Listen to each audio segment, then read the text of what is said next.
नमस्कार दोस्तों, स्वागत है आपका सीपी स्मार्ट क्लासेस में। दोस्तों, रोजगार समाचार के इस वीडियो में आपका स्वागत है। दोस्तों, यूपीपीएससी ने रिजल्ट जारी कर दिया है। 4 प्रकार की सीधी भर्तियों के रिजल्ट जारी किए हैं। असिस्टेंट प्रोफेसर, कीट विज्ञानी, चिकित्सा अधिकारी, पुरातात्विक अधिकारी के पदों पर चयन के लिए रिजल्ट जारी कर दिया गया है। इस रिजल्ट को आप उत्तर प्रदेश लोक सेवा आयोग की आधिकारिक वेबसाइट पर जाकर देख सकते हैं।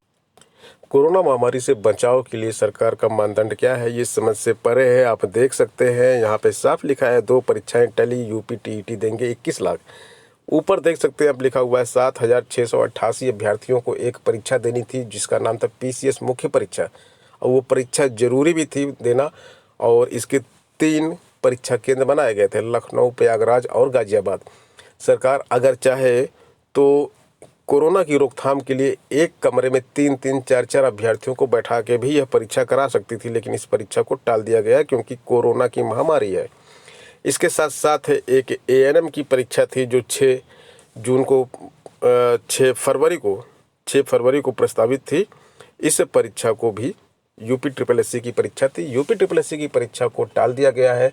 यूपी ट्रिपल एससी की एक अन्य परीक्षा जो जेई की पोस्ट के लिए थी, JE UP triple SC JE 2018, उसको भी टाल दिया गया।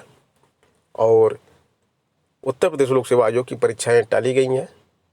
यूपीपीएससी ए की परीक्षा टाली गई और जीआईसी प्रवक्ता की परीक्षा टाली गई, पीसीएस की परीक्षा टाली गई। यानी कि सारी की सारी परीक्षाएं टाली जा रही। बस केवल यूपी टेट होगा और यूपी टेट अपने समय पर होगा।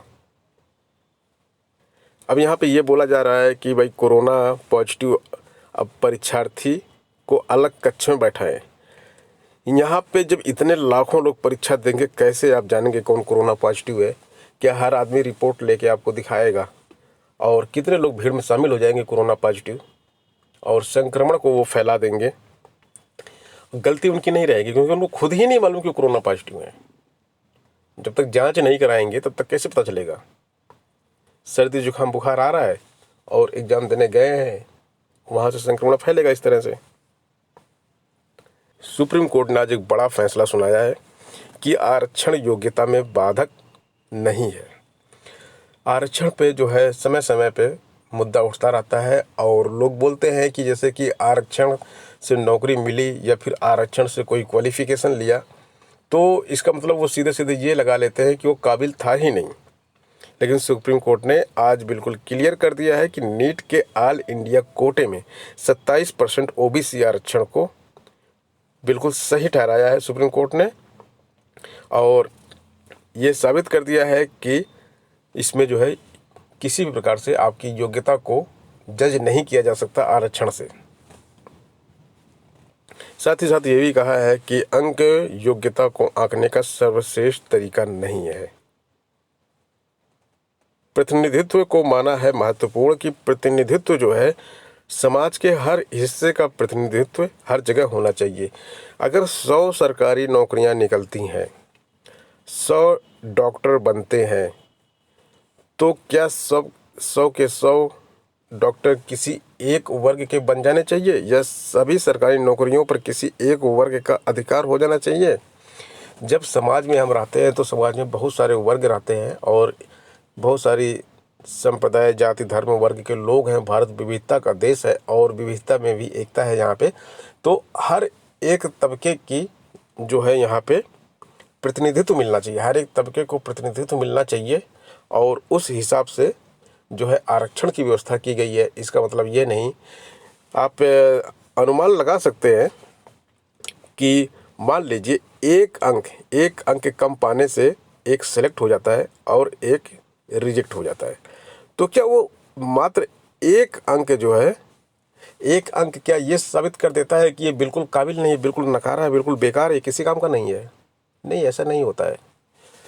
ये केवल मेरिट बनाने के लिए होता है। आपकी योग्यता को ये अंक तय नहीं कर सकते। ये 30 मिनट पहले आप लोग परीक्षा केंद्र पे पहुंच जाइएगा, नहीं तो यूपी टीईटी 2021 जो कि एक बहुत बड़ी परीक्षा होने जा रही है और बिल्कुल कुंभ की तरह है, तो यहाँ पे आपको और दिक्कत हो जाएगी। इसलिए परीक्षा केंद्र पे जल्दी पहुँच जाइएगा। कोविड का मामला है तो वहाँ पे जांच पड़ताल भी काफ़ी होगी। मैं तो कहता हूँ 30 मिनट नहीं, आप 60 मिनट पहले पहुँच जाइएगा एग्ज़ाम देने, ज़्यादा सेफ रहेंगे और सुरक्षित रहेंगे, आराम से परीक्षा केंद्र में बैठ जाएंगे। भर्तियों में भ्रष्टाचार चल रहा था और बेरोजगारी चल रही थी। छात्रों ने सरकार का पिंडदान करने की कोशिश की और मुंडन कराया। एक स्टूडेंट का आधा ही मुंडन हुआ था, पुलिस ने रोक दिया और इसी पे इनको जो है लेके गिरफ्तार करके हवालात तक ले गए। बाद में इनको छोड़ दिया गया शाम को। लेकिन ये देखने वाली चीज़ है कि थोड़ा सा बाल जो बचा हुआ था छात्र का, उसको मुड़ाने नहीं दिया सरकार ने, सरकार की पुलिस ने। लेकिन छात्र आखिर मुंडन करा क्यों रहे हैं? इस कड़ाके की ठंड में सरकार का पिंडदान क्यों कर रहे हैं? क्या मुद्दे हैं? उन मुद्दों को कोई नहीं सुनेगा। जो मुद्दे हैं, खैर आप तो जान ही लीजिए, आप छात्र हैं, आपके ये साथी किस लिए आंदोलन कर रहे हैं, किस लिए ऐसा कर रहे हैं, आपके लिए जानना बहुत ज़रूरी है। तो सबसे पहले यहाँ पर देखिए, सीबीआई जांच में तेजी लाने के लिए एसआईटी का गठन हो। कौन सी सीबीआई जांच चल रही है? उत्तर प्रदेश लोक सेवा आयोग में पिछली सरकार यानी कि जो सपा की सरकार थी, अखिलेश की सरकार थी, उसमें जो भर्तियां हुई हैं उसमें कहा गया है कि अनियमितता बरती गई है। तो उसमें सीबीआई जांचें सरकार करवा रही है, माननीय योगी जी की सरकार करवा रही है और इस जांच में तेजी। हालांकि नतीजा कुछ नहीं निकला है, 5 साल पूरा हो गया है, एक भी ना तो गिरफ्तारी हुई है, ना ही एक परीक्षा किसी को रद्द किया गया, कुछ भी नहीं हुआ है। आगे लिखा है, माध्यमिक शिक्षा सेवा चयन बोर्ड में भ्रष्टाचार पर तत्काल रोक लगाई जाए और बोर्ड के अंदर बैठे नकल माफिया की जांच हो। प्राथमिक शिक्षक भर्ती शीघ्र शुरू की जाए। ईडब्ल्यूएस अभ्यर्थियों को भी अन्य आरक्षित वर्गों के समान आयु सीमा में 5 वर्ष की छूट मिले। यूपीपीएससी पूर्व की भांति प्रारंभिक परीक्षा के अंक भी बताए। यूपीपीएससी परीक्षा परिणाम वाले दिन ही प्राप्तांक एवं कट ऑफ जारी करे, साथ ही अंतिम उत्तर कुंजी जारी करे। दोनों मांगे बिल्कुल ही वाजिब हैं, दोनों मांगे और ये दोनों मांगे छात्रों का हक बनती हैं। परीक्षा आपने दिया है, रिजल्ट आयोग ने दिया है, तो आपका जानने का पूरा अधिकार है कि भाई मेरे कितने नंबर आए, कट ऑफ कितना गया, मैं कितना पीछे हूँ। ये आपका पूरा का पूरा हक है। अभ्यर्थियों की कापियाँ स्कैन कर यूपीपीएससी की वेबसाइट पर अपलोड की जाए। ये भी अच्छा तरीका है पारदर्शिता लाने के लिए और ये जरूरी भी है जिस तरह से आजकल हो रहा है। उत्तर प्रदेश अधीनस्थ सेवा चयन आयोग 22 विभिन्न प्रकार की भर्तियों के तहत 30,000 पदों पर भर्ती प्रक्रिया समय से पूरी करे।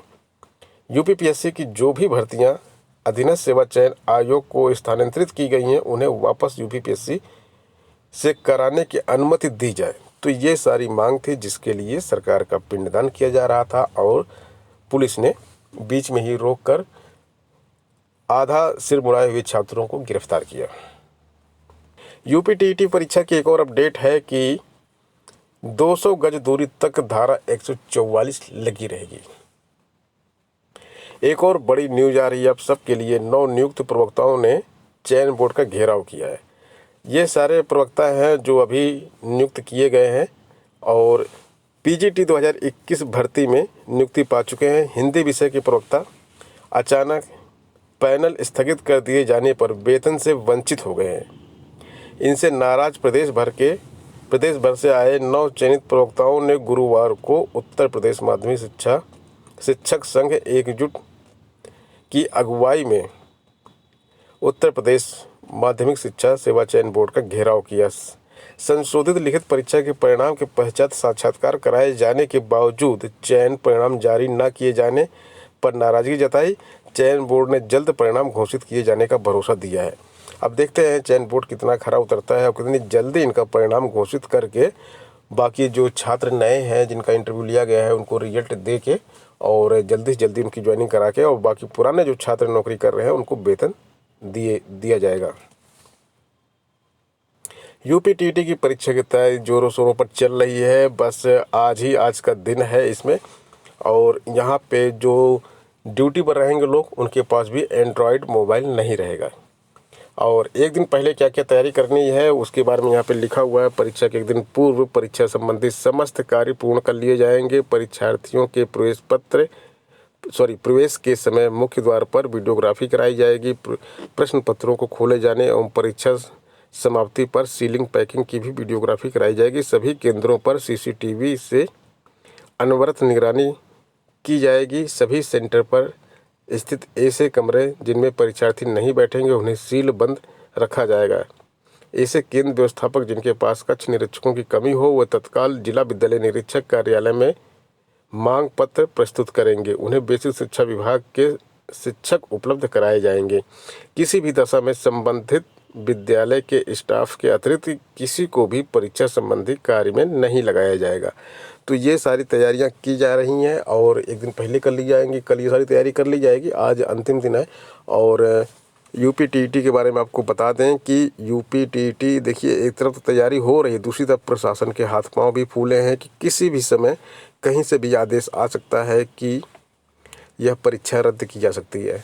अभी आपका जो है कम से कम आपके पास 12 घंटे ऐसे बचे हैं जिसमें कुछ भी ब्रेकिंग या सरप्राइजिंग न्यूज आ सकती है। तो दोस्तों आज के इस वीडियो में इतना ही। मिलते हैं नेक्स्ट वीडियो में नई अपडेट नई जानकारी के साथ। बने रहें आप सीपी स्मार्ट क्लासेस के साथ। धन्यवाद।